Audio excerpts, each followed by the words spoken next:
The Phone Stalker. In 2007, a news channel documented a series of cell phone calls to families with terrifyingly specific death threats. The unidentified callers knew exactly what families were doing and what they were wearing. The families say the calls come in at all hours of the night, threatening to kill their children, their pets, and grandparents.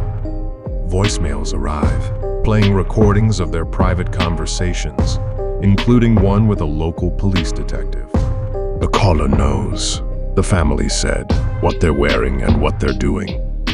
And after months of investigating, police seemed powerless to stop them. This went on with the Kuykendall family for months, who reported a caller with a scratchy voice threatening to slit their throats.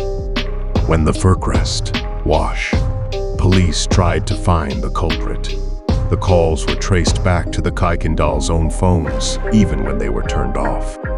It got worse. The Kuykendalls and two other Fircrest families told news that they believe the callers are using their cell phones to spy on them. They say the hackers know their every move, where they are, what they're doing, and what they're wearing. The callers have recorded private conversations, the families and police said, including a meeting with a local detective. Dead animals in the walls. When the Bretsuis family decided to insulate their home in Auburn, Pennsylvania in 2015, they discovered that it had already been with scores of dead animal carcasses. As Fox reported, the dead animals were wrapped in newspapers from the 1930s and 40s and were among half-used spices and other items. After removing the items, they sent hundreds of artifacts and carcasses to an expert in Kutztown.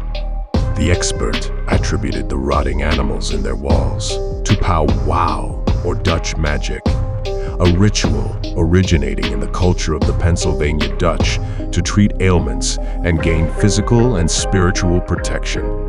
The Pennsylvania Dutch were a group of German-speaking settlers to Pennsylvania in the early 1600s and 1700s, and are often of Lutheran, Mennonite, or Amish faiths. The Washington Post notes on the magic.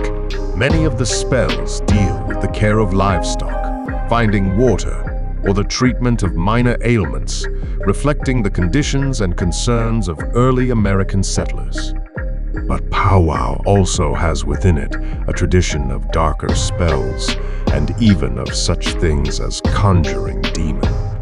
One notable ritual in their tradition is this hex to create loyalty in a dog, to attach a dog to a person, provided nothing else was used before to affect it. Try to draw some of your blood and let the dog eat it along with his food, and he will stay with you.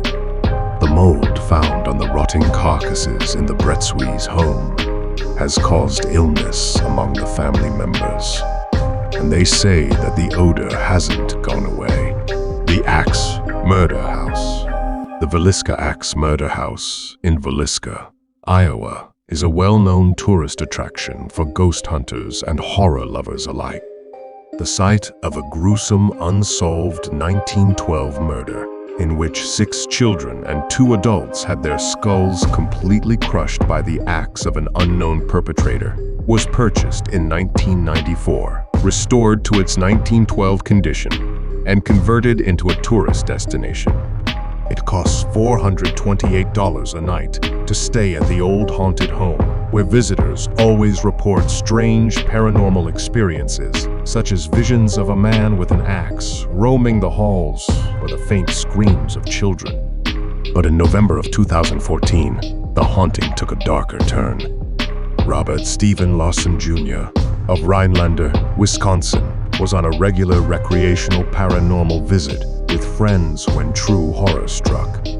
His companions found him stabbed in the chest, an apparently self-inflicted wound. They called 911, and Lawson was brought to a nearby hospital before being helicoptered to Creighton University Medical Center in Omaha. The Montgomery County Sheriff's Office said Lawson suffered the self-inflicted injury at about 12:45 in the midnight, which is around the same time the 1912 axe murders in the house began. Lawson recovered from his injuries, but has never spoken publicly about what occurred that day. For Martha Lynn, the owner of the home, the incident was very upsetting. It's publicity, but it's not exactly the kind of publicity you desire to have. I don't want people thinking that when they come to the Villisca Axe Murder House, something's going to happen that's going to make them do something like that. The house remains open for tourist visits and overnight stays today.